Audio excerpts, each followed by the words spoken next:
Well, Derick, I don't know whether you knew you're going to have a surprise visitor this evening, but Stephen's turn now. It's great to see you, Stephen. Well, great to see him, as always. And it's a lot warmer. I was saying to your dad, it's lovely and warm here tonight. It's a lot warmer than when you and your dad recorded that duet. It was, yeah, well, back in the shirt sleeves now. It was freezing. But that must have been a special moment for you. Yeah, it's great. I mean, I love duetting with Dad. It's absolutely a great honour for me to do that. You know, and well, we've been doing it for a long time, right from when I was a beginner. That's how I learnt, really. Yeah. Didn't have any formal training, just sat at home playing tunes. I'd play the tune out of the tune book and Dad would, well, fiddle about over the top, I suppose. Now, I don't know, you might not like me saying this, but I've seen you grow up and I've seen you mature into one of the world's great baritone players, to be truthful about it. I mean, you're just a wonderful, wonderful player. But there was a point where I suddenly thought, do you know what? The lights have suddenly come on. Now, you've been, what, 16, 17, when, for some reason, all that you knew seemed to come out of the end of the bell. Is that right? Can you define that time when it really started working for you? There was a moment, yeah. So I felt like I was doing okay. You know, I was progressing well through TYB, coming into TMS and things like that. But there were always sort of players out there that were doing it, you know, better than I could.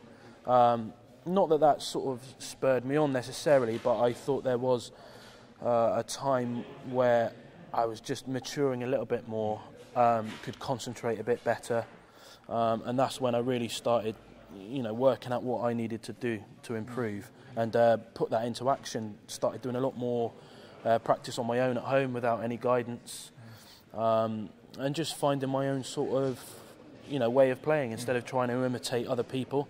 I definitely got traits from Dad, but yeah, sort of finding my own style as well, which I think was quite key. Was that difficult for you, having a father that played as well as Derick does? Was that an issue for you? Was that difficult to cope with? Absolutely, yeah.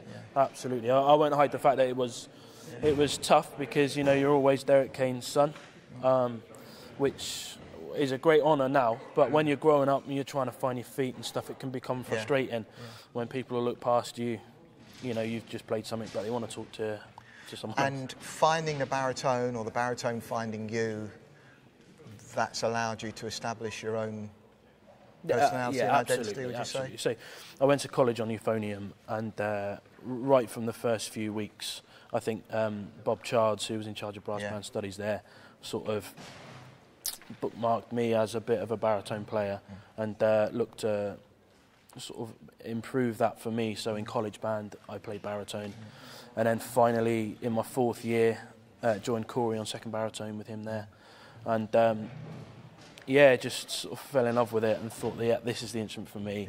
It means I can finally get real individuality in my playing, and I just love it. I love the sound they can make. Yeah, well, you make a great noise.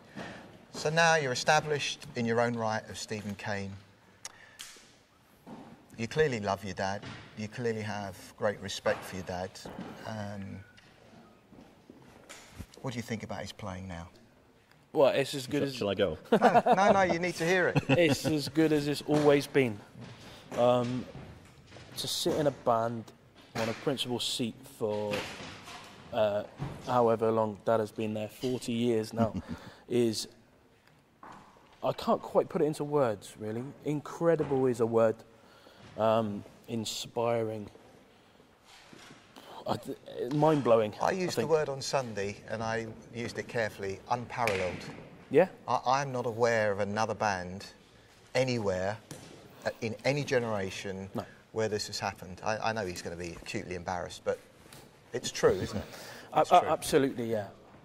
Well, I'm under great pressure now for this, this recording session. It's great that you could come. But it's great to hear Stephen talk, and he's, as you say, he's a fine player and a fine guy. Yes, he is. He's a great guy. But we're looking forward to hearing the track on the new CD.